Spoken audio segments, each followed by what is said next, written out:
আপনারা যারা বাংলাদেশ টিমের খেলা দেখেন বা বাংলাদেশ ক্রিকেটকে ফলো করেন, তাদের একটা তথ্য দেই। বিষয়টা হচ্ছে ২০২২ সাল থেকে ২০২৫ সাল পর্যন্ত, এখন পর্যন্ত বাংলাদেশ ক্রিকেট যে কয়টা ওডিআই ম্যাচ খেলছে ৫০ ওভারের, তার ভিতরে ৩৫ থেকে ৪৭ ওভার পর্যন্ত তারা ব্যাটিং করতে পারছে। আর বাকি সব ম্যাচগুলো তারা ৫০ ওভার ফুলফিল ব্যাটিং করতে পারে নাই। এটা যদি রান হিসেবে আপনি অ্যাভারেজ করেন, তাহলে আপনার দেখা যাবে ১৮৭ রানের মতন তারা অ্যাভারেজে প্রতিটা ওয়ানডেতে করছে ২০২২ থেকে ২০২৫ সাল এখন পর্যন্ত। আর এইটার যদি আপনি পার্সেন্টেজ হিসেবে দেখেন, তাহলে ক্যালকুলেশন করেন, তাহলে দেখা যাবে যে ৩৫% ম্যাচ তারা ৫০ ওভার ব্যাটিং করতে পারে নাই।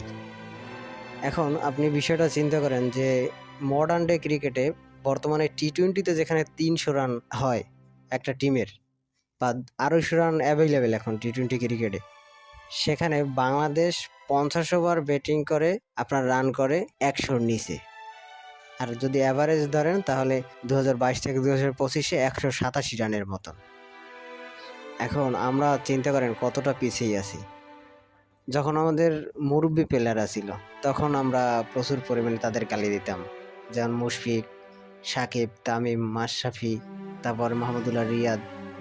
এরা যখন অবসর নিল, তারপরেই দেখেন আপনি ২০২২ থেকে এখন পর্যন্ত ৩৫% ম্যাচেই বাংলাদেশ ৫০ ওভার পর্যন্ত ব্যাটিং করার সামর্থ্য রাখে না।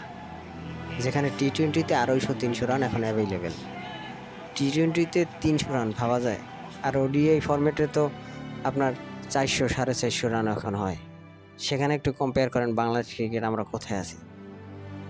আমাদের পাইপলাইন কোথায় আছে?